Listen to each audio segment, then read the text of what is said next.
ಹೀಗೆ ಪೂಜಾ ವಿಚ್ಛೇದಕ್ಕೆ. ಆದ್ದರಿಂದಲೇನೆ ಮುಖ್ಯ ಪ್ರಾಣದೇವರಲ್ಲಿ ಅಸುರಾವೇಶ ಆಗಲಿಲ್ಲ. ಅದಕ್ಕೆ ಮುಖ್ಯ ಪ್ರಾಣದೇವರಿಗೆ ವೇದದಲ್ಲಿ ಒಂದು ಅಪೂರ್ವವಾದ ಹೆಸರು ಬಂತಂತೆ, ಆಖಣಾಶ್ಮ ಸಮ ಅಂತ ಕರೀತಾರೆ. ಆಖಣಾಶ್ಮ ಸಮ ಅದರ ಅರ್ಥ ಅಶ್ಮ ಅಂದ್ರೆ ಕಲ್ಲು. ವಾದಿರಾಜರು ಬಹಳ ಚೆನ್ನಾಗಿ ಬಿಡಿಸ್ತಾರೆ. ಅಶ್ಮ ಅಂದ್ರೆ ಕಲ್ಲು, ಖಣ ಅಶ್ಮ ಅಂತಂದ್ರೆ, ಖಣ ಅಂದ್ರೆ ಒಡೆಯುವುದು, ಒಡೆಯುವಂಥ ಕಲ್ಲಿಗೆ ಖಣ ಅಶ್ಮ ಅಂತ ಕರೀತಾರೆ. ಅಖಣ ಅಶ್ಮ ಅಂತಂದ್ರೆ ಒಡೆಯದೇ ಇರೋ ಕಲ್ಲು. ಆಖಣಾಶ್ಮ ಅಂತಂದ್ರೆ ಒಡೆಯೋದಲ್ಲ, ಬಿರುಕು ಬಿಡೋದಿಲ್ಲ, ಸೀಳೋದು ಇಲ್ಲ ಅಂಥ ಕಲ್ಲು ಅಂತ ಅರ್ಥ. ಅದಕ್ಕೆ ದೀರ್ಘ ಬಂತು. ಅಶ್ಮ, ಖಣ ಅಶ್ಮ, ಅದಕ್ಕೆ ವಿರುದ್ಧವಾದದ್ದು ಅಖಣ ಅಶ್ಮ, ಒಡೆಯದೇ ಇರೋ ಕಲ್ಲು. ದೀರ್ಘ ಬಂತು ಆಖಣಾಶ್ಮ ಅಂದ್ರೆ ಬಿರುಕು ಬಿಡೋದಿಲ್ಲ. ಅಂಥ ಗಂಡು ಕಲ್ಲು, ಇದು ಗಟ್ಟಿಯಾದಂಥ ಗುಂಡು ಕಲ್ಲಿಗೆ ಸಮಾನರಾಗಿದ್ದಾರೆ ಮುಖ್ಯ ಪ್ರಾಣದೇವರು. ಇದು ಉಪನಿಷತ್ತಿನಲ್ಲಿ ಬಂದಂಥ ಹೆಸರು, ಆಖಣಾಶ್ಮ ಸಮ. ಆ ಹೆಸರನ್ನು ಎಲ್ಲರೂ ಇಟ್ಕೊಳ್ತಾರೆ, ಎಷ್ಟೋ ಜನ ಇಟ್ಕೊಳ್ತಾರೆ. ಗುಂಡಾಚಾರ ಅಂತ ಇಟ್ಕೊಳ್ತಾರೆ, ಗುಂಡಪ್ಪ, ಗುಂಡೂರಾವು, ಇದೆಲ್ಲ ಮುಖ್ಯ ಪ್ರಾಣದೇವರ ಹೆಸರು. ಈ ರೀತಿ ಪ್ರಾಣದೇವರಿಗೆ ಈ ಹೆಸರು ಬಂದು ಅವರ ಮಹಿಮೆ ಏನು ಅಂತ ಉಪನಿಷತ್ ಹೇಳ್ತಾ ಇದೆ. ಆದ್ದರಿಂದ ಪ್ರಾಣದೇವರಲ್ಲಿ ಅಸುರ ಸ್ಪರ್ಶ ಇಲ್ಲ, ಕಲ್ಯಾವೇಶ ಇಲ್ಲ. ಅವರು ಪರಶುಕ್ಲ ತ್ರಯದಲ್ಲಿ ಸೇರಿದ್ದಾರೆ.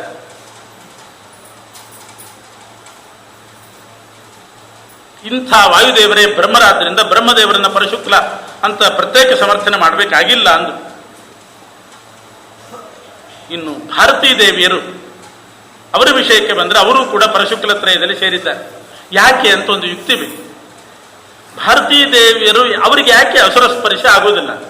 ಪರಶುಕ್ಲ ತ್ರಯ ಅಂದ್ರೆ ಶುದ್ಧರು ಅಂದ್ರೆ ಒಳ್ಳೆ ಮಡಿವಂತರು ಅಂತ ಅರ್ಥ. ಅಸುರರು ಕಲಿ ಯಾರನ್ನ ಮುಟ್ಟಿರೋದಿಲ್ಲ, ಯಾರ ಮನಸ್ಸನ್ನ ಕಲಿ ಮುಟ್ಟಿರೋದಿಲ್ಲ, ಅವರೆಲ್ಲ ಶುಕ್ಲ ಶುದ್ಧರು, ಮಡಿ.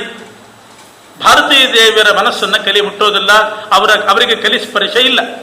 ಯಾಕೆ? ಮುಖ್ಯ ಪ್ರಾಣದೇವರಿಗೆ ಹೆದರ್ತಾನೆ ಅಂತಂದ ಮೇಲೆ ಮುಖ್ಯ ಪ್ರಾಣದೇವರ ಹೆಂಡತಿ ತಂಟೆಗೆ ಯಾರಾದರೂ ಹೋಗ್ತಾರೆ.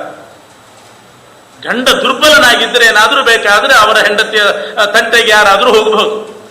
ಇಂಥ ಪ್ರಬಲರಾಗಿರ್ತಕ್ಕಂಥ ಮುಖ್ಯ ಪ್ರಾಣದೇವರಿರುವಾಗ ಅವರನ್ನು ಮುಟ್ಟುವ ಸಾಹಸ ಮಾಡ್ಯಾರು ಹೊರತು ಅವರ ಹೆಣ್ಣು ಮಕ್ಕಳನ್ನು ಮುಟ್ಟಲಿಕ್ಕೆ ಯಾರಾದರೂ ಸಾಹಸ ಮಾಡ್ಯಾರ? ಆದ್ರಿಂದ ಬಹಳ ಸುಲಭವಾಗಿ ಹೇಳಬಹುದು, ಮುಖ್ಯ ಪ್ರಾಣದೇವರಿಗೆ ಅಸುರ ಸ್ಪರ್ಶ ಇಲ್ಲ. ಅಸುರರು ಮುಖ್ಯ ಪ್ರಾಣದೇವರಿಗೆ ಅಷ್ಟು ಹೆದರ್ತಾರೆ ಅಂತಂದ ಮೇಲೆ ಭಾರತೀ ದೇವಿಯರನ್ನು ಸ್ಪರ್ಶ ಮಾಡಲಿಕ್ಕೆ ಯಾರಿಗೂ ಸಾಧ್ಯ ಇಲ್ಲ. ತಮ್ಮನ್ನು ಮುಟ್ಟಿದಾಗಲೇ ಬಿಡೋದಿಲ್ಲ, ಇನ್ನು ತಮ್ಮ ಪತ್ನಿಯನ್ನು ಮುಟ್ಟಿದರೆ ಬಿಟ್ಟಾರ ಮುಖ್ಯ ಪ್ರಾಣದೇವರು ಅಂತ ಅಸುರರೆಲ್ಲರೂ ಕೂಡ ದೂರ ಉಳಿತಾ ಇದ್ದಾರೆ. ಹಾಗಾಗಿ ಭಾರತೀ ದೇವಿಯರಲ್ಲಿ ಅಸುರ ಸ್ಪರ್ಶ ಇಲ್ಲ. ಭಾರತೀ ದೇವಿ ಪರಶುಕ್ಲ ಅಂತ ಆದಮೇಲೆ ಸರಸ್ವತಿ ದೇವಿಯರು ಕೂಡ ಪರಶುಕ್ಲ ತ್ರಯದಲ್ಲಿ ಸೇರ್ತಾರೆ. ಇಷ್ಟು ಸ್ಥೂಲವಾಗಿ ಲಕ್ಷ್ಮೀದೇವಿ, ಮುಖ್ಯ ಪ್ರಾಣದೇವರು, ಭಾರತೀ ಸರಸ್ವತಿ ದೇವಿಯರ ಪರಶುಕ್ಲ ತ್ರಯ ವಿಚಾರವನ್ನು ತಿಳಿಸಿ ರಾಜರು ಇನ್ನೂ ವಿಸ್ತಾರವಾಗಿ ಹೇಳ್ತಾರೆ. ಮೂಲ ರೂಪ ಮಾತ್ರ ಅಲ್ಲ, ಹನುಮ, ಭೀಮ, ಮಧ್ವ 3 ಅವತಾರ ರೂಪ ತಗೊಂಡು ನೋಡಿದರೂ ಕೂಡ ಅವರ ಮಹಿಮೆ ಎಷ್ಟು, ಅವರಿಗೆ ಅಸುರ ಸ್ಪರ್ಶ ಇಲ್ಲ ಅನ್ನೋದು ಸ್ಫುಟವಾಗ್ತದೆ. ಅವರು ಶುದ್ಧರು ಅಂತ ಗೊತ್ತಾಗ್ತದೆ. ಏಕಾಕಿ ಕಿಲ ಯಶ್ಚಕ್ರೆ ಪದಂ ಮೌಲಿಷು ವಿದ್ವಿಷ ಅಂತಿದ್ದ ಹಾಗೆ ಹನುಮಂತ ದೇವರು ಏಕಾಕಿ ಕಿಲ ಯೋ ರಕ್ಷಪುರಿ, ಲಂಕಾಪಟ್ಟಣಕ್ಕೆ ಹನುಮಂತ ದೇವರು ಹೋಗುವಾಗ ಏಕಾಂಗಿಯಾಗಿ ಹೋದರು. ಅದು ಶತ್ರುಗಳ ಪಟ್ಟಣ. ಲಂಕಾಪಟ್ಟಣಕ್ಕೆ ಹೋಗುವಾಗ ಯಾರನ್ನಾದ್ರೂ ಜೊತೆ ಮಾಡಿಕೊಂಡ್ರೆ ಎಷ್ಟು ನಿರ್ಭೀತರಾಗಿ ಹೋಗಿದ್ದಾರೆ. ಅವರು ಶತ್ರುಗಳು ಇವರ ಮೇಲೆ ಆಕ್ರಮಣ ಮಾಡ್ತಾರೆ ಅಂತಾಗಿದ್ರೆ, ಅವರ ಆಕ್ರಮಣಕ್ಕೆ ಇವರು ಒಳಗಾಗುವುದಾಗಿದ್ರೆ ಏಕಾಕಿಯಾಗಿ ಹೋಗ್ತಾ ಇದ್ದೀರಿ. ಆದ್ರಿಂದ ಇವರಿಗೆ ರಾಕ್ಷಸರ ಭಯ ಇಲ್ಲ, ಅಸುರರ ಭಯ ಇಲ್ಲ. ಮುಖ್ಯ ಹನುಮಂತ ದೇವರಿಗೆ ಲಂಕಾ ಪ್ರವೇಶ ಮಾಡಿದ್ದು ಮಾತ್ರ ಅಲ್ಲ, ಭಸ್ಮೀಚಕಾರ, ಲಂಕೆಯನ್ನೇ ಸುಟ್ಟು ಬೂದಿ ಮಾಡಿಬಿಟ್ರು. ಇಂಥವರನ್ನ ಯಾವ ಅಸುರ ಏನ್ ಮಾಡ್ಯ? ಕಲಿ ಪ್ರವೇಶ ಆಗೋದು ಹೇಗೆ? ಇವರ ಮನಸ್ಸಿನ ಒಳಗಡೆ ಕಲಿ ಪ್ರವೇಶ ಆಗೋದು ಹೇಗೆ? ಪ್ರಮದವನ ಧ್ವಂಸ ಮಾಡಿದರು. ಇಷ್ಟೆಲ್ಲ ಅಲ್ಲಿ ಹೋಗಿ ಅನಾಹುತ ಮಾಡಿದರೂ ಕೂಡ ಯಾವುದೇ ವಿಕಾರಕ್ಕೆ ಒಳಗಾಗಲಿಲ್ಲ ಆ ರಾಕ್ಷಸರಿಂದ. ಅವರು ಬಾಲಕ್ಕೆ ಬೆಂಕಿ ಹಚ್ಚಿ ವಿಕಾರ ಮಾಡೋಣ ಅಂದ್ರೆ ಅವರ ಪಟ್ಟಣನೇ ವಿಕಾರ ಆಯಿತು ಹೊರತು ಇವರಿಗೇನು ವಿಕಾರ ಆಗಲಿಲ್ಲ. ಇವರು ನಿರ್ವಿಕಾರವಾಗಿ ಉಳಿದರು ಹನುಮಂತ ದೇವರು. ಹಾಗೆ ಇನ್ನೊಂದು ಪ್ರಸಂಗ ಉಲ್ಲೇಖ ಮಾಡ್ತಾರೆ ವಾದಿರಾಜರು. ಯುದ್ಧ ಆಗುವಾಗ ಲಂಕೆಯಲ್ಲಿ ಎಲ್ಲ ಕಪಿಗಳು ಮೂರ್ಛೆ ಬಿದ್ದಿದ್ದಾರೆ. ಎಲ್ಲ ಕಪಿಗಳು ಮೂರ್ಛೆ ಬಿದ್ದು, ವಿಭೀಷಣ ಮಾತ್ರ ಆವಾಗ ಲಂಕೆ ಒಳಗೆ ಹೋಗಿದ್ದಂತೆ. ಇಂದ್ರಜಿತ್ ಬಂದು ಒಂದು ಮಹಾ ಅಸ್ತ್ರ ಪ್ರಯೋಗ ಮಾಡಿದ್ದಾನೆ. ಇಂದ್ರಜಿತ್ತನ ಅಸ್ತ್ರದಿಂದ ಎಲ್ಲರೂ ಮೂರ್ಛೆ ಬಿದ್ದಿದ್ದಾರೆ. ವಿಭೀಷಣ ಲಂಕೆ ಒಳಗಡೆ ಹೋಗಿದ್ದಂತೆ, ಅಲ್ಲೇನಾಗ್ತಾ ಇದೆ ನೋಡಿ ಬರೋಣ ಅಂತ ವಾಪಸ್ ಬರ್ತಾನೆ. ಯುದ್ಧ ಎಲ್ಲ ನಿಂತು ಹೋಗಿದೆ, ಕಪಿಗಳೆಲ್ಲ ಮೂರ್ಛೆ ಬಿದ್ದಿದೆ. ಯಾರಾದರೂ ಎಚ್ಚರಿಕೆಯಲ್ಲಿದ್ದಾರಾ ಅಂತ ನೋಡಿದರೆ ಹನುಮಂತ ಒಬ್ಬ ಎಚ್ಚರಿಕೆಯಲ್ಲಿದ್ದಂತೆ. ಹನುಮಂತ ವಿಭೀಷಣ ಇಬ್ಬರು ಕೂಡ ಬರ್ತಾರೆ. ಬಂದು ಹುಡುಕೊಂಡು ಬರುವಾಗ ಯಾರು ಎಚ್ಚರದಲ್ಲಿದ್ದಾರೆ ಅಂತ ನೋಡಿದರೆ ಜಾಂಬವಂತ ಅಲ್ಪ ಸ್ವಲ್ಪ ಎಚ್ಚರ ಬರ್ತಾ ಇತ್ತಂತ ಅವನು ಮೂರ್ಛೆ ಬಿದ್ದಿದ್ದ. ಅವನಿಗೆ ಸ್ವಲ್ಪ ನೀರೆಲ್ಲ ಚಿಮಿಕಿಸಿ ಎಚ್ಚರ ಬರಿಸಿ ಕೇಳಿದನಂತೆ ವಿಭೀಷಣ, ಜಾಂಬವಂತ ಬದುಕಿದ್ದೀಯಾ ಅಂತ ಕೇಳ್ತಾನೆ. ಬದುಕಿದ್ದೀಯಾ ಅಂತ ಕೇಳಿದಾಗ ಜಾಂಬವಂತ ಕೊಡೋ ಉತ್ತರ, ನನ್ನನ್ನು ಬದುಕಿದೀಯಾ ಅಂತ ಕೇಳಬೇಡ, ಮೊದಲು ಹನುಮಂತ ಬದುಕಿದಾನ ಹೇಳು ಅಂತ. ಹನುಮಂತ ಬದುಕಿದರೆ ನಾವೆಲ್ಲರೂ ಬದುಕಿದ ಹಾಗೆ ಅಂತ. ಆಗ ಹನುಮಂತ ಅಲ್ಲೇ ಇದ್ದಾನೆ, ಎದುರುಗಡೆ ಇದ್ರೂ ವಿಭೀಷಣನಿಗೆ ಗೊತ್ತಾಗಿಲ್ಲ. ಧ್ವನಿಯಿಂದ ಇವನಿಗೆ ಜಾಂಬವಂತನಿಗೆ ಗೊತ್ತಾಗಿಲ್ಲ. ಧ್ವನಿಯಿಂದ ವಿಭೀಷಣನ ಮಾತು ಅಂತ ತಿಳ್ಕೊಂಡು ಕೇಳ್ತಾನಂತೆ, ಹನುಮಂತ ಬದುಕಿದಾನ, ಇಲ್ಲೇ ಇದ್ದಾನೆ, ಅವನಿಗೆ ಏನು ಮಾಡ್ತದೆ ಅಸ್ತ್ರ ಅಂದ್ರು. ಹೀಗೆ ಇಂದ್ರಜಿತ್ತನ ಅಸ್ತ್ರದಿಂದ ಎಲ್ಲರೂ ಮೂರ್ಛೆ ಬಿದ್ದಾಗ ಹನುಮಂತ ಅದೇ ರಣರಂಗದಲ್ಲಿದ್ದರೂ ಕೂಡ ಅದರ ವಿಕಾರಕ್ಕೆ ಒಳಗಾಗಲಿಲ್ಲ. ಅಂದ ಮೇಲೆ ಅವನಿಗೆ ಕಲ್ಯಾವೇಶ ಆಗಿ ಅವನ ಮನಸ್ಸು ಕ್ಷೋಭೆ ಆಗಲಿಕ್ಕೆ ಸಾಧ್ಯ ಇಲ್ಲ ಅಂತೇನು ಹೇಳೋದು. ಇದೊಂದು ಇಂದ್ರಜಿತ್ತನ ಅಸ್ತ್ರ. ಅದಕ್ಕೆ ನಿರ್ವಿಕಾರನಾಗಿದ್ದ ರಾವಣ ಒಂದು ಪ್ರಹಾರ ಮಾಡಿದನಂತೆ ಹನುಮಂತನ ಎದೆಗೆ. ಹನುಮಂತ ಮೊದಲು ಹೊಡೆದ, ಮುಷ್ಟಿ ಪ್ರಹಾರಂ ದಶಕಾಯ ಸೀತಾ ಸಂತರ್ಜನಾಗ್ರೋತ್ತರಂ. ಹನುಮಂತ ಒಂದು ಏಟು ಹಾಕಿದ್ದಕ್ಕೆ ಎಂಥ ಪರಿಸ್ಥಿತಿ, ಹೀನಾಯ ಪರಿಸ್ಥಿತಿ ಬಂದು ಹೋಯ್ತು ರಾವಣನಿಗೆ. ಆಮೇಲೆ ಸುಧಾರಿಸ್ಕೊಂಡು ಎದ್ದು, ನಾನು ಒಂದು ಏಟು ಕೊಡ್ತೇನೆ ನೋಡಿ ಹೇಗಿದೆ ಅಂತ ತಾನೊಂದು ಕೊಟ್ಟಂತೆ. ಬಲ ಹಾಕಿ ಕೊಟ್ಟರೆ ಯಾವ ವಿಕಾರವೂ ಇಲ್ಲ, ನಿರ್ವಿಕಾರವಾಗಿ ನಿಂತಿದ್ದಾನೆ ಹನುಮಂತ. ಹೀಗೆ ರಾವಣನ ಪೆಟ್ಟಿಗೆ ನಿರ್ವಿಕಾರನಾಗಿದ್ದ. ಇಂದ್ರಜಿತ್ತನ ಅಸ್ತ್ರ ಯಾವ ವಿಕಾರವನ್ನು ಕೂಡ ಮಾಡಲಿಲ್ಲ. ಇದರಿಂದ ಹನುಮಂತನಿಗೆ ಅಸುರಸ್ಪರ್ಶ ಇಲ್ಲ ಅಂತ ಅವತಾರ ರೂಪದಲ್ಲಿಯೂ ಕೂಡ ನಿರ್ಧಾರ ಮಾಡ್ತಾರೆ. ಭೀಮಾವತಾರಕ್ಕೆ ಬಂದರೆ ಬಹ್ವಿ ಕೋಟಿರಟೀಕ ಕುಟಿಲ ಕಟುಮತೀನ್ ಉತ್ಕಟಾಟೋಪಕೋಪಾನ್ ಅಂತ ಕೋಟಿ ಕೋಟಿ ಅಸುರರನ್ನ ಭೀಮಸೇನ ದೇವರು ತಾವೇ ಸಂಹಾರ ಮಾಡಿದರು. ಅವರೆಲ್ಲ ವಾದಕ್ಕೆ ಬಂದ್ರಂತೆ. ಅಲ್ಲಿ ಪುಷ್ಪಾಹರಣ ಸಂದರ್ಭದಲ್ಲಿ ವಾದಕ್ಕೆ ಬಂದರೆ ವಾದದಲ್ಲಿಯೂ ಸೋಲಿಸಿದರು, ಬಾಹುಯುದ್ಧದಲ್ಲಿಯೂ ಸೋಲಿಸಿದರು. ಯಾವುದೇ ರೀತಿಯಾದಂಥ ದೈಹಿಕ ಮಾನಸಿಕ ವಿಕಾರಕ್ಕೆ ಒಳಗಾಗಲಿಲ್ಲ ಭೀಮಸೇನ ದೇವರು. ಆದ್ದರಿಂದ ಅವರೂ ಕೂಡ ಶುದ್ಧರೇ ಆಗಿದ್ದಾರೆ, ಯಾವ ವಿಕಾರಕ್ಕೂ ಒಳಗಾಗುವುದಿಲ್ಲ. ಇನ್ನೊಂದು ಮಾತು ಭೀಮಸೇನ ದೇವರ ಬಗ್ಗೆ ಹೇಳ್ತಾರೆ, ಪರಮಾತ್ಮನಿಗೂ ಭೀಮನಿಗೂ ಇರುವ ಅನ್ಯೋನ್ಯ ಸಂಬಂಧ ಎಷ್ಟು ಗಾಢವಾಗಿದೆ ಅಂತ ತೋರಿಸ್ತಾರೆ. ಇಷ್ಟು ಗಾಢವಾದ ಸಂಪರ್ಕ ಪರಮಾತ್ಮನ ಜೊತೆಗೆ ಹೊಂದಿದವನು ಭೀಮ. ಅಂಥ ಭೀಮನನ್ನು ಯಾರು ಏನೂ ಮಾಡ್ಲಿಕ್ಕೆ ಸಾಧ್ಯ. ಎಷ್ಟು ಗಾಢವಾದ ಸಂಪರ್ಕ ಇತ್ತು ಭೀಮನಿಗೂ ಕೃಷ್ಣನಿಗೂ. ಒಂದು ನಿದರ್ಶನ, ಇದಂತೂ ಮಹದಾಶ್ಚರ್ಯಂ ಸಭಾ ಮಧ್ಯೆ ವೃಕೋದರ ಸ್ವಭಾರ್ಯಾಯೈ ದೃಶ್ಯತೋಪಿ ಸೇಹೇ ಸ್ನೇಹೇನ ಕೇಶವೇ ಅಂತ. ತುಂಬಿದ ಸಭೆಯಲ್ಲಿ ದುಶ್ಯಾಸನ ದ್ರೌಪದಿ ದೇವಿಯನ್ನು ಎಳ್ಕೊಂಡು ಬಂದಿದ್ದಾನೆ. ವಸ್ತ್ರಕ್ಕೆ ಕೈ ಹಾಕಿ ವಸ್ತ್ರವನ್ನು ಎಳಿತಾ ಇದ್ದಾನೆ. ಇಂಥ ಮಾನಭಂಗ ಪ್ರಯತ್ನ ಮಾಡ್ತಾ ಇರುವಾಗ ಯಾರಾದರೂ ಸುಮ್ಮನಿರ್ತಾರೆ? ಎಂಥ ಶಕ್ತಿ ಇಲ್ಲದ ದುರ್ಬಲ ಹೇಡಿಯೂ ಕೂಡ ಸುಮ್ಮನಿರ್ಲಿಕ್ಕೆ ಸಾಧ್ಯ ಇಲ್ಲ. ಯಾರೋ ಒಬ್ಬ ಮಹಿಳೆಗೆ ಇಂಥ ಪ್ರಸಂಗ ಬಂತು ಅಂತಾದ್ರೂ ಸುಮ್ಮನಿರೋದಿಲ್ಲ. ಯಾರೋ ಒಬ್ಬ ಹೆಣ್ಣು ಮಗಳಿಗೆ ಹೀಗಾಗ್ತಿದೆ ಅಂತಂದಾಗ ಸಾಧಾರಣ ವಿವೇಕ ಇದ್ದವನಾದರೂ ಪ್ರತಿಭಟನೆ ಮಾಡ್ತಾನೆ. ಆದರೆ ಭೀಮಸೇನ ದೇವರು ಮಾತ್ರ ಸ್ವಭಾರ್ಯಾಯಿ ದೃಶ್ಯತೋಪಿ, ತನ್ನ ಪ್ರಿಯ ಮಡದಿಯಾಗಿರ್ತಕ್ಕಂಥ ದ್ರೌಪದಿ ದೇವಿಗೆ ತುಂಬಿದ ಸಭೆಯಲ್ಲಿ ದುಶ್ಯಾಸನ ವಸ್ತ್ರ ಎಳೆಯುವಾಗ ಸುಮ್ಮನೆ ಕೂತಿದ್ನಲ್ಲ ಭೀಮ, ಇದೇನಿದು ಭೀಮನ ವ್ಯಕ್ತಿತ್ವ ಅಂತ ಯಾರಿಗಾದರೂ ಸಂದೇಹ ಬರುತ್ತೆ. ಆವಾಗಲೇ ದುಶ್ಯಾಸನನ ಕೈ ಮುರಿದು ಹಾಕಿ ಬಿಡಬೇಕಾಗಿತ್ತು. ಅವನ ಎದೆಗುಂಡಿಗೆ ರಕ್ತ ಆಗಲೇ ಪಾನ ಮಾಡಿ ಬಿಡಬೇಕಾಗಿತ್ತು. ಭೀಮಸೇನ ದೇವರು ಸುಮ್ಮನೆ ಇದ್ರಲ್ಲ.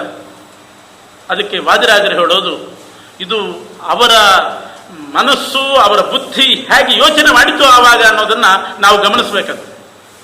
ಭೀಮನಿಗೆ ಹೆದರಿಕೆ ಆಯಿತು, ದುಶ್ಯಾಸನನ ಮೇಲೆ ಆಕ್ರಮಣ ಮಾಡಿದ್ರೆ ನನ್ನನ್ನೇನಾದರೂ ಮಾಡಿಯಾನು ಅಂತ ಹೆದರಿಕೆ ಆಯಿತು.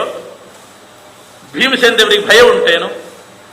ಅಥವಾ ಶಕ್ತಿ ಸಾಲ್ದಾಗತ್ತೆ ಅಂತ ಏನಾದರೂ ಅನುಮಾನ ಇತ್ತು? ಶಕ್ತಿಗೇನು ಕೊರತೆ, ಉತ್ಸಾಹಕ್ಕೇನು ಕೊರತೆ, ಅಥವಾ ಹೆಂಡತಿ ಮೇಲೆ ಏನಾದರೂ ಅವಳು ಅನುಭೋಗಿಸಲಿ ಅಂತ ಏನಾದರೂ ಅವಳ ಮೇಲೆ ಕೋಪ ಇತ್ತ ಭೀಮನಿಗೆ?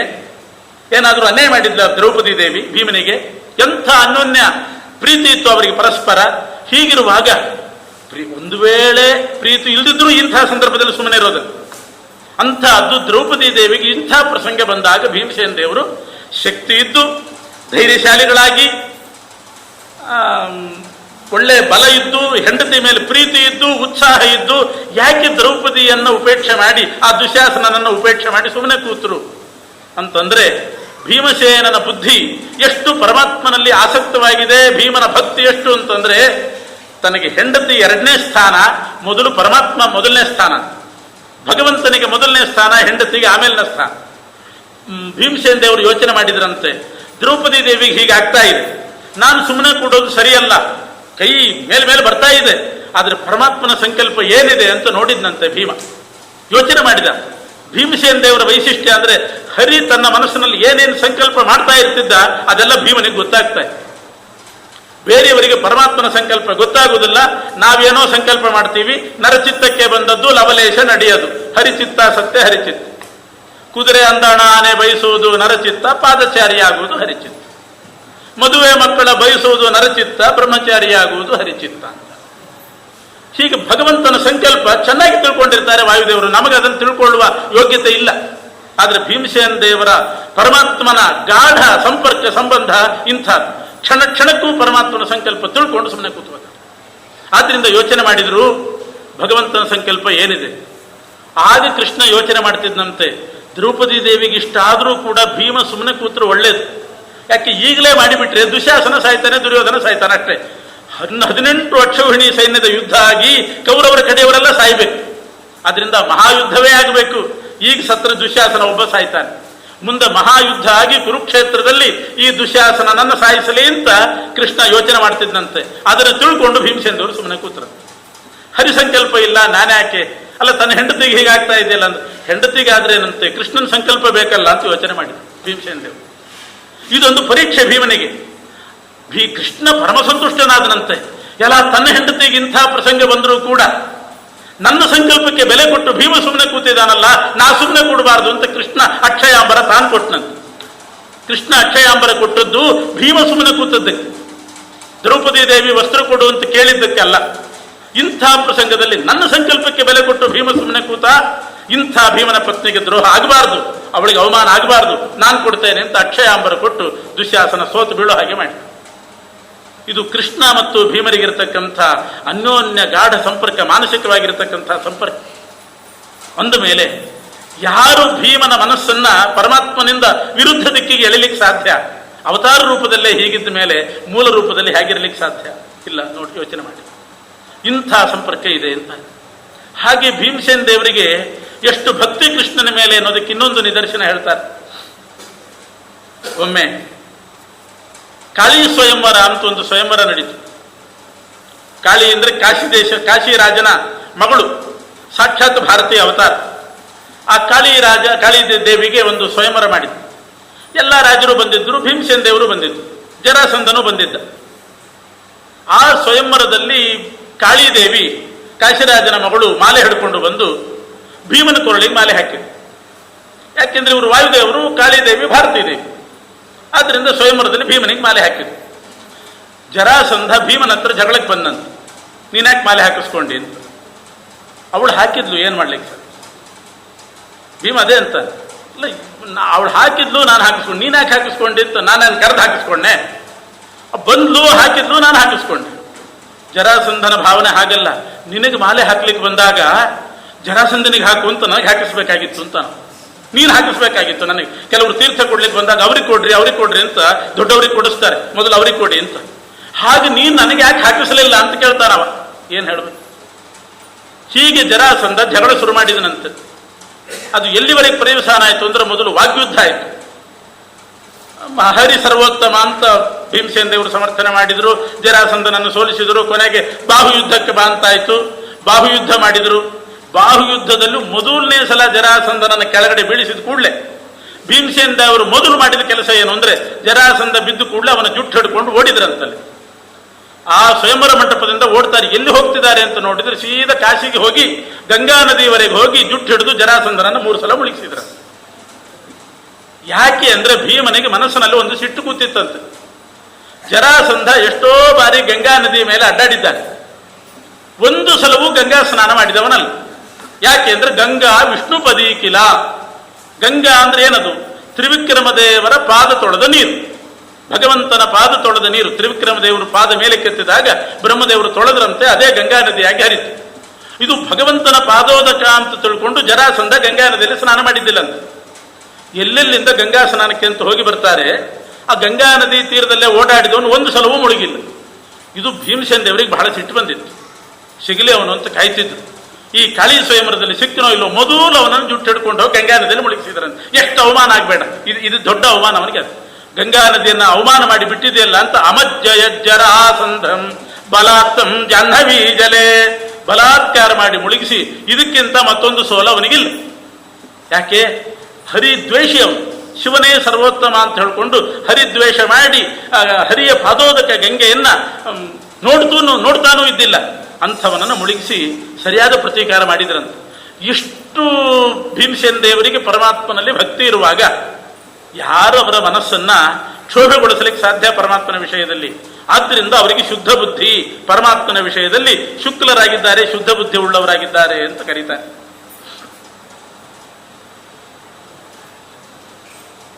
ಇನ್ನೊಂದು ಉಲ್ಲೇಖ ಮಾಡ್ತಾರೆ ರಾಜರು.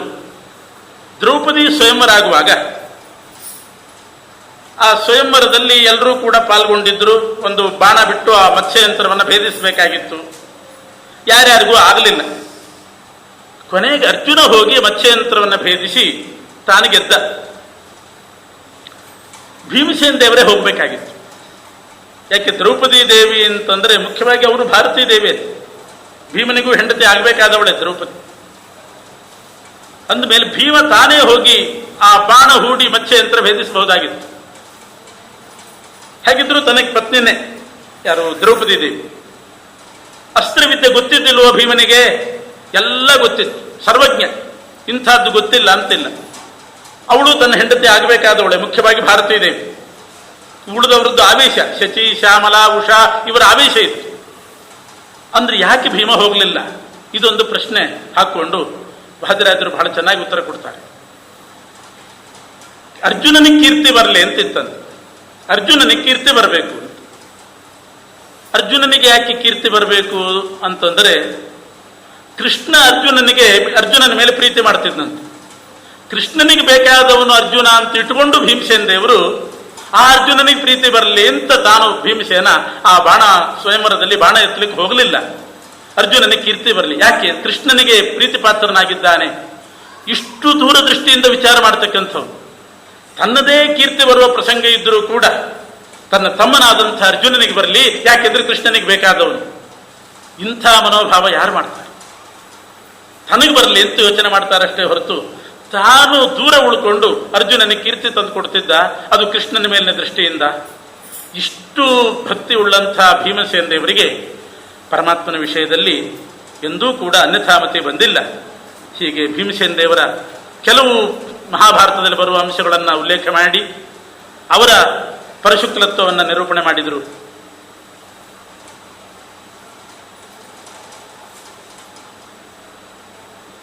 ಹಾಗೆ ಇನ್ನೆರಡು ಉಲ್ಲೇಖ ಮಾಡಿದ್ದಾರೆ. ರಾಜಸೂಯ ಯಾಗ ಆಯಿತು. ರಾಜಸೂಯ ಯಾಗದಿಂದ ಕೃಷ್ಣ ಎಷ್ಟು ಪ್ರೀತನಾದನೋ ಅದಕ್ಕಿಂತ ಹೆಚ್ಚು ಪ್ರೀತಿಯಾದದ್ದು ಭೀಮಸೇನ ದೇವರು ಮಾಡಿದ ಜರಾಸಂಧ ವಧೆಯಿಂದ ಅಂತಾರೆ. ಆ ಜರಾಸಂಧ ವಧೆ ಕೃಷ್ಣನಿಗೆ ಅಷ್ಟು ಸಂತೋಷವನ್ನು ತಂದುಕೊಟ್ಟದ್ದು. ಜರಾಸಂಧ ವಧೆ ಮಾಡುವಾಗಲೂ ಕೂಡ ಭೀಮಸೇನ ದೇವರು ಇದು ಕೃಷ್ಣನಿಗೆ ಪೂಜಾರೂಪ ಅಂತಲೇ ಮಾಡಿದವರು. ಭೀಮಸೇನ ದೇವರು ಅವರು ಏನು ಯುದ್ಧ ಮಾಡಿದರೂ ಪೂಜೆಯಾಗೇ ಮಾಡ್ತಾ ಇದ್ದಂಥವ್ರು. ಅಂಥ ವಿಶಿಷ್ಟವಾದ ವ್ಯಕ್ತಿತ್ವ. ಅದು ಸುಮಧ್ವಿಜಯದಲ್ಲೂ ಹೇಳ್ತಾರೆ, ಸಮರ್ಪ್ಯ ಕೃತ್ಯಾನಿ ಕೃತೀಕೃತಾನಿ ವ್ಯಾಸಾಯ ಭೂಮನೆ ಸುಕೃತಾನಿ ತಾವತ್ ಕರಿಷ್ಯಮಾಣಾನಿ ತಸ್ಯ ಪೂಜಾಂ ಸಂಕಲ್ಪಯಾಮಾಸ ಸ ಶುದ್ಧ ಬುದ್ಧಿ. ಶುದ್ಧ ಬುದ್ಧಿ ಅನ್ನೋ ಶಬ್ದ ಅಲ್ಲಿ ಹೇಳ್ತಾರೆ. ಅದುವರೆಗೆ ಏನೇನು ಮಾಡಿದ್ರು ಭೀಮಸೇನ ದೇವರು ಎಲ್ಲ ಕೃಷ್ಣಾರ್ಪಣ ವಸ್ತು ಅಂದರು ವೇದವ್ಯಾಸ ದೇವರು ಭೇಟಿಯಾದಾಗ. ಮುಂದೆ ಮಾಡುವಂಥ ಬಕಾಸುರನ ವಧೆ ಎಲ್ಲವನ್ನೂ ಕೂಡ ನಿನ್ನ ಪೂಜಾರೂಪ ಮಾಡ್ತೇನೆ ಅಂತ ಸಂಕಲ್ಪ ಮಾಡಿದ್ರಂತ. ಇಷ್ಟು ಶುದ್ಧ ಬುದ್ಧಿ ಭೀಮಸೇನ ದೇವರಿಗೆ. ಬಲರಾಮನ ಹತ್ರ ಗದಾವಿದ್ಯೆಯನ್ನು ಅಭ್ಯಾಸ ಮಾಡುವಾಗ ಬಹಳ ಚಮತ್ಕಾರ ಹೇಳ್ತಾರೆ. ಭೀಮ ಗದಾ ಕಲಿತದ್ದು ಬಲರಾಮ ದೇವರ ಹತ್ರ. ಬಲರಾಮ ಭೀಮನಿಗಿಂತ ಕೆಳಗಿನವನಾಗ್ತಾನೆ. ಶೇಷಾವತಾರಿ, ಇವರು ವಾಯುದೇವರ ಅವತಾರ. ಬಲರಾಮನ ಹತ್ರ ಹೇಗೆ ಗದಾ ವಿದ್ಯೆಯನ್ನು ಕಲಿತರು. ಅದಕ್ಕೆ ಮಧ್ವಾಚಾರ್ಯರು ಹೇಳಿದ್ದಾರೆ ತಾತ್ಪರ್ಯ ನಿರ್ಣಯದಲ್ಲಿ. ವಾದಿರಾಜರು ಹೇಳ್ತಾರೆ, ಭೀಮಸೇನ ದೇವರು ಬಲರಾಮನ ಹತ್ರ ಗದಾ ವಿದ್ಯೆಯನ್ನು ಅಭ್ಯಾಸ ಮಾಡುವಾಗ ಯಾವಾಗ ಮಾಡ್ತಿದ್ರು ಅಂತಂದ್ರೆ, ಆ ಬಲರಾಮನಲ್ಲಿ ಯಾವಾಗ ಶುಕ್ಲಕೇಶಾವೇಶ ಇರ್ತಿದ್ದಿಲ್ಲ ಆವಾಗ ಗದಾ ವಿದ್ಯೆಯನ್ನು ಕಲಿತಿದ್ರಂತೆ. ಯಾಕೆ ಗದಾ ವಿದ್ಯೆ ಅಭ್ಯಾಸ ಮಾಡುವಾಗ ಗದೆ ಹಿಡ್ಕೊಂಡು ಎದುರು ನಿಲ್ಲಬೇಕಾಗ್ತದೆ. ಯುದ್ಧ ಕಲಿಯುವಾಗ ಎದುರು ಬಿದುರು ನಿಂತು ಹೊಡೆದಾಡಿಕೊಂಡು ಕಲಿಬೇಕು. ಪರಮಾತ್ಮನ ಶುಕ್ಲಕೇಶಾವೇಶ ಇದ್ರೆ ಆಗ ಬಲರಾಮನ ಎದುರುಗಡೆ ಗದೆ ಎತ್ತಿದ್ರೆ ತಪ್ಪಾಗ್ತದೆ ಅಂತ ಆವಾಗ ಆವೇಶ ಇದ್ದಾಗ ಗದಾ ವಿದ್ಯಾಭ್ಯಾಸ ಮಾಡ್ತಿದ್ದಿಲ್ಲಂತೆ. ಶುಕ್ಲಕೇಶ ಆವೇಶ ಇದ್ದಾಗ ನಮಸ್ಕಾರ, ಬಲರಾಮನಿಗೆ ನಮಸ್ಕಾರ. ಗದಾ ವಿದ್ಯೆ ಹೇಳ್ಕೊಟ್ಟ ಗುರು ಆದ್ಮೇಲೆ ನಮಸ್ಕಾರ ಮಾಡ್ಬೇಕಲ್ಲ. ಶುಕ್ಲಕೇಶಾವೇಶ ಇದ್ದಾಗ ನಮಸ್ಕಾರ, ಶುಕ್ಲಕೇಶಾವೇಶ ಇಲ್ಲದೆ ಇದ್ದಾಗ ಗದೆ ಹಿಡ್ಕೊಂಡು ಅಭ್ಯಾಸ ಮಾಡ್ತಿದ್ರಂತೆ. ಇದು ಭೀಮಸೇನ ದೇವರ ಕ್ರಮ ಆಗಿತ್ತು. ಅಂದ್ರೆ ಎಷ್ಟು ಪರಮಾತ್ಮನಲ್ಲಿ ಭಕ್ತಿ ಅನ್ನೋದಕ್ಕೆ ಇದನ್ನು ನಿದರ್ಶನ ಕೊಟ್ಟಿದ್ದ. ಮಧ್ವಾಚಾರ್ಯರ ಅವತಾರಕ್ಕೆ ಬಂದ್ರೆ, ಹನುಮ ಭೀಮ ಮಧ್ವಾವತಾರದಲ್ಲಿ ಶ್ರೀಮದಾಚಾರ್ಯರ ಭಾಷ್ಯವನ್ನ ಉಲ್ಲೇಖ ಮಾಡಿ ಹೇಳ್ತಾರೆ. ಆಚಾರ್ಯರು ಮಾಡಿದ ಬ್ರಹ್ಮಸೂತ್ರ ಭಾಷ್ಯ 21 ಏಕವಿಂಶತಿ ಕುಭಾಷ್ಯ ದೂಷಕಂ, 21 ಭಾಷ್ಯವನ್ನ ಖಂಡಿಸಿ 22ನೇ ಭಾಷ್ಯವಾಗಿ ಬಂತು. ಮುಂದೆ ಅಪ್ಯದೂಷ್ಯ ಮತನೋದ ಅನಂತಧೀರ್ಭೂತ ಭಾವಿ ಭವದಾತ್ಮ ವಿಕ್ವಚಿತ್. ಹಿಂದಿನವರು, ಆಗಿನ ಕಾಲದವರು, ಮುಂದಿನವರು ಯಾರೂ ಕೂಡ ಅದನ್ನು ಖಂಡನೆ ಮಾಡಲಿಕ್ಕೆ ಸಾಧ್ಯ ಇಲ್ಲ. ಅಂಥ ಅಚ್ಛೇದ್ಯಾಭೇದ್ಯವಾದ ಭಾಷ್ಯವನ್ನ ರಚನೆ ಮಾಡಿದವರು ಶ್ರೀಮದ್ ಆಚಾರ್ಯರು.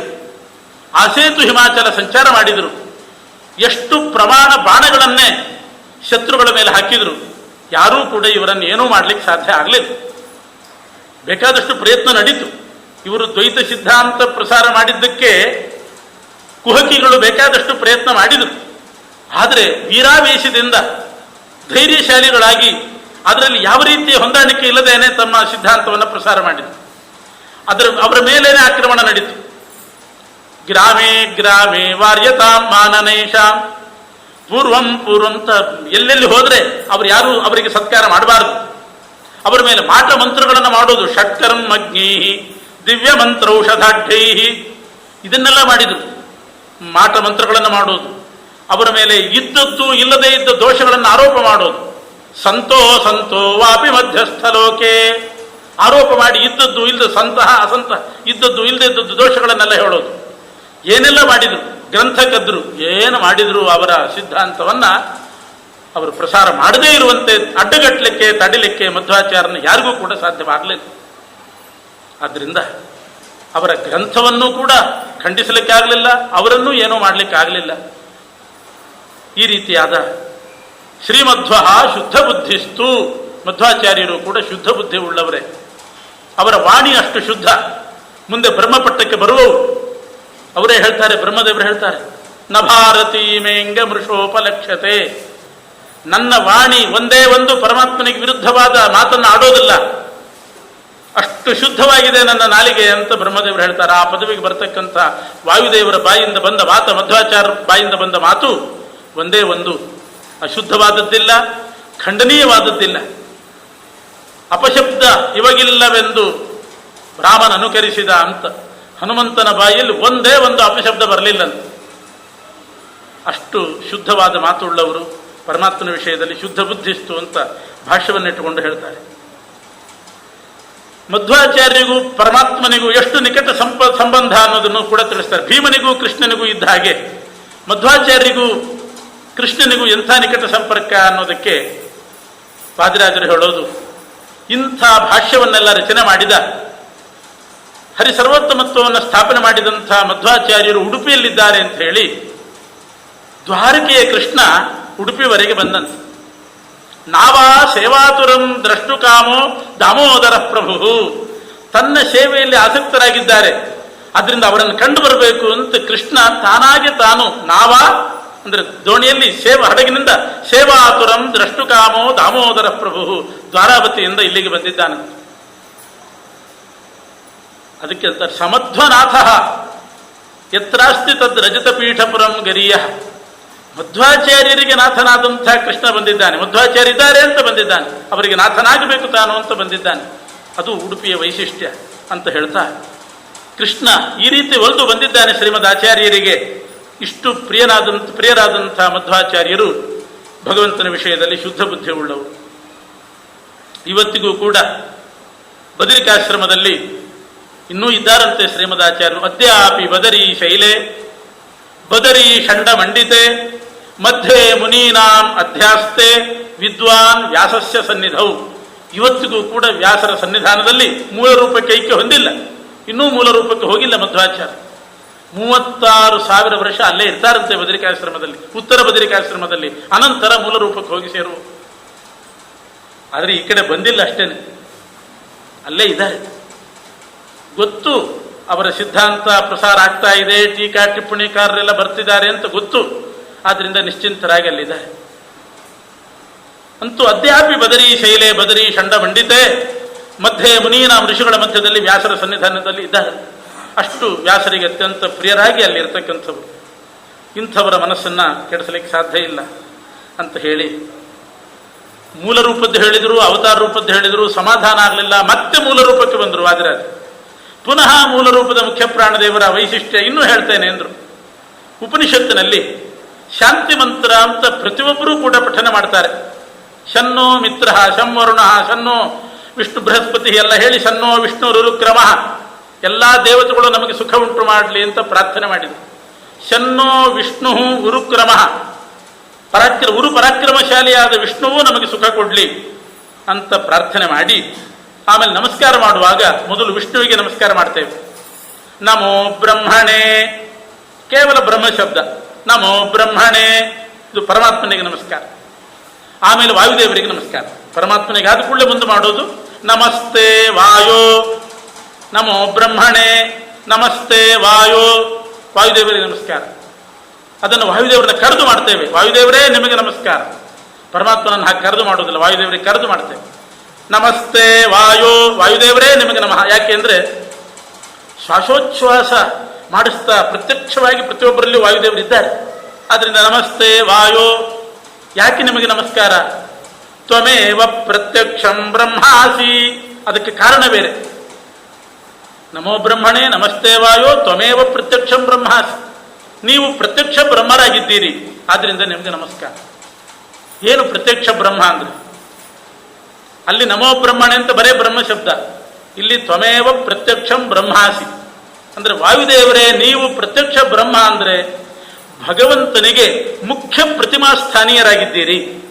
ಪರಮಾತ್ಮನ ಮುಖ್ಯ ಪ್ರತಿಮೆ ನೀವು, ಆದ್ರಿಂದ ನಿಮಗೆ ನಮಸ್ಕಾರ.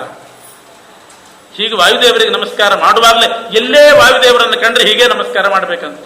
ನಮಸ್ತೆ ವಾಯೋ ತ್ವಮೇವ ಪ್ರತ್ಯಕ್ಷಂ ಬ್ರಹ್ಮಾಸಿ, ನೀವು ಪ್ರತ್ಯಕ್ಷ ಬ್ರಹ್ಮ ಅಂದ್ರೆ ಅರ್ಥ ಏನು? ಪ್ರತ್ಯಕ್ಷ ದೇವರು ಅಂದ್ರೆ ದೇವರು ಪ್ರತ್ಯಕ್ಷ ಆಗೋದಿಲ್ಲ, ದೇವರು ಪ್ರತಿಮೆ ಪ್ರತ್ಯಕ್ಷ ಆಗೋದು. ತಿರುಪತಿ ಹೋಗಿ ದೇವರ ದರ್ಶನ ಆಯ್ತಾ ಅಂದ್ರೆ ಇನ್ನು ದೇವರ ದರ್ಶನ ಆಗೋದು ಅಂದ್ರೆ ಏನಂತ? ದೇವರ ಪ್ರತಿಮಾ ದರ್ಶನ ಆಗೋದಷ್ಟು, ಅದೇ ದೇವರ ದರ್ಶನ. ಆದ್ರಿಂದ ವಾಯುದೇವರನ್ನ ಪ್ರತ್ಯಕ್ಷ ಬ್ರಹ್ಮ ಅಂತ ಕರೀತಾರೆ. ಪ್ರತ್ಯಕ್ಷ ಬ್ರಹ್ಮ ಅಂತಂದ್ರೆ ಭಗವಂತನ ಪ್ರತಿಮೆ, ಮುಖ್ಯ ಪ್ರತಿಮೆ ನೀವು. ಆದ್ರಿಂದಲೇ ಭಾರತೀಯ ರಮಣ ಮುಖ್ಯ ಪ್ರಾಣಾಂತರ್ಗತ ಅಂತ ಚಿಂತನೆ ಮಾಡೋದು, ಮಧ್ವಾಂತರ್ಗತ ಅಂತ ಚಿಂತನೆ ಮಾಡೋದೇ ಅದಕ್ಕೋಸ್ಕರ. ಪರಮಾತ್ಮನಿಗೆ ಮುಖ್ಯ ಪ್ರತಿಮೆ ವಾಯುದೇವ, ಉಳಿದವರು ಯಾರು ಅಂಥ ಮುಖ್ಯ ಪ್ರತಿಮೆ ಅಲ್ಲ. ಹೀಗೆ ತ್ವಮೇವ ಪ್ರತ್ಯಕ್ಷಂ ಬ್ರಹ್ಮಾಸಿ ಅಂತ ಪ್ರತಿಯೊಬ್ಬರು ಹೇಳುವ ಶಾಂತಿ ಮಂತ್ರದಲ್ಲಿ ವಾಯುದೇವರಿಗೆ ಈ ರೀತಿ ಸಂಬೋಧನೆ ಮಾಡಿ ಹೇಳ್ತಾರೋ ಇಲ್ಲ. ನಮಸ್ತೆ ವಾಯೋ ಆದ ಕೂಡಲೇ ಬರುವ ಮಂತ್ರವೇ ತ್ವಮೇವ ಪ್ರತ್ಯಕ್ಷಂ ಬ್ರಹ್ಮಾಸಿ. ಅರ್ಥ ಏನಿದೆ? ನೀನು ಪರಮಾತ್ಮನ ಮುಖ್ಯ ಪ್ರತಿಮೆಯಾಗಿದ್ದಿ. ಇದರಿಂದ ವಾಯುದೇವರ ಪರಮಾತ್ಮನ ಬಾಂಧವ್ಯ ಏನು ಅಂತ ಅನ್ನೋದು ಗೊತ್ತಾಗ್ತದೆ. ಪರಮಾತ್ಮನ ಪ್ರತಿಮೆ ಆಗಬೇಕಾದ್ರೆ ಅಶುದ್ಧವಾಗಿದ್ದರೆ ಪರಮಾತ್ಮನ ಪ್ರತಿಮೆ ಆಗ್ತದೇನು? ಪರಮಾತ್ಮನ ಸನ್ನಿಧಾನ ಬರ್ತದೇನು? ಮನುಷ್ಯ ಕೂಡೋದಿಲ್ಲ. ಕೊಳೆ ಇದ್ದ ಜಾಗದಲ್ಲಿ ಮನುಷ್ಯ ಕೂಡೋದಿಲ್ಲ, ಎಂಥವನೂ ಕೂಡೋದಿಲ್ಲ. ತಾನು ಕೊಳೆ ಬಟ್ಟೆ ಉಟ್ಕೊಂಡಿದ್ರು ನೆಲ ಝಾಡಿಸೇ ಕೂಡ್ತಾನೆ, ಕೊಳೆ ಇದೆಯೇನೋ ಅಂತ. ಹೀಗಿರುವಾಗ ಕೊಳೆ ಇದ್ದ ಹೃದಯದಲ್ಲಿ ಪರಮಾತ್ಮ ಕೂಡ್ತಾನೆ. ಕಲಿ ಸಂಪರ್ಕ ಇರುವಂತಹ ಹೃದಯದಲ್ಲಿ ಪರಮಾತ್ಮ ನೆಲೆಸ್ತಾನೆ. ಆದ್ರೆ ನಿತ್ಯವೂ ವಾಯುದೇವರಲ್ಲಿ ಸನ್ನಿಧಾನ. ಇದಂತೆ ಪಾತ್ರಂ ಸನಾವಿತ್ತಮಿಂದ್ರ ಪಿಬಾಸೋ ಮಮೇನಾಶತಕ್ರತೋ ಪೂರ್ಣ ಆಹಾವೋ ಮಾದಿರಸ್ಯ ಮಧ್ವೋ ಯಂ ವಿಶ್ವ ಇದಬೇರ್ಯಂತಿ ದೇವಾ. ಮಧ್ವಾಚಾರ್ಯರು ಭಗವಂತನ ಸನ್ನಿಧಾನಕ್ಕೆ ಮುಖ್ಯ ಪಾತ್ರ ಅಂತ ವೇದ ಮಂತ್ರ ಕರೀತಾ ಇದೆ. ವಿಷ್ಣೋ ಪದೇ ಪರಮೇ ಮಧ್ವ ಉತ್ಸಾಹ ತದಸ್ಯ ಪ್ರಿಯಮಭಿಪಾಥೋ ಅಸ್ಯ ನರೋ ಯತ್ರ ದೇವಯವೋ ಮದಂತಿ ಗುರುಕ್ರಮಸ್ಯ ಸಹಿ ಬಂಧುರಿತ್ಥ ವಿಷ್ಣೋ ಪದೇ ಪರಮೇ ಮಧ್ವ ಉತ್ಸಾಹ. ಎಷ್ಟು ಚೆನ್ನಾಗಿದೆ! ಇದಕ್ಕಿಂತ ಸುಲಭ ಇನ್ನೊಂದು ಭಾಷೆ ಇದೆಯಾ? ವಿಷ್ಣೋ ಪದೇ ಪರಮೇ ಮಧ್ವ ಉತ್ಸಾಹ. ಉತ್ಸಾಹ ಅಂದ್ರೆ ಭಾರಿ ಉತ್ಸುಕತೆ. ಯಾವುದರಲ್ಲಿ? ವಿಷ್ಣೋ ಪದೇ ಪರಮೇ. ಮಧ್ವಾಚಾರ್ಯರು ವಿಷ್ಣುವಿನ ಪರಮ ಪವಿತ್ರವಾದ ಪಾದದಲ್ಲಿ ಬಹಳ ಉತ್ಸುಕರಾಗಿದ್ದಾರೆ. ತದಸ್ಯ ಪ್ರಿಯಮಭಿಪಾಥೋ ಅಸ್ಯಾಂ. ಅಂಥ ಭಗವಂತನ ಪಾದೋದಕವನ್ನ ನಾನು ಪ್ರಾಶನ ಮಾಡ್ತೇನೆ ಅಂತ ತೀರ್ಥ ತಗೊಳ್ಳುವಾಗ ಹೇಳೋ ಮಂತ್ರ, ವೇದ ಮಂತ್ರ. ಇಷ್ಟು ಮಧ್ವಾಚಾರ್ಯರು ಭಗವಂತನ ಪಾದದಲ್ಲಿ ಉತ್ಸುಕರಾಗಿದ್ದಾರೆ ಅಂತ ಇಂಥವರು ವೇದ ಮಂತ್ರ ಕೊಂಡಾಡ್ತಾ ಇರುವಾಗ ತ್ವಮೇವ ಪ್ರತ್ಯಕ್ಷಂ ಬ್ರಹ್ಮಾಸಿ ಅಂತ ವಾಯುದೇವರಿಗೆ ಹೇಳ್ತಾ ಇದೆ. ಪರಮಾತ್ಮನ ಸನ್ನಿಧಾನಕ್ಕೆ ಮುಖ್ಯ ಪಾತ್ರ ಅಂತಿದೆ. ಅವರ ಶುದ್ಧ ಬುದ್ಧಿತ್ವಕ್ಕೆ ಬೇರೆ ನಿದರ್ಶನ ಬೇಕಾಗಿಲ್ಲ ಅಂತಾರೆ.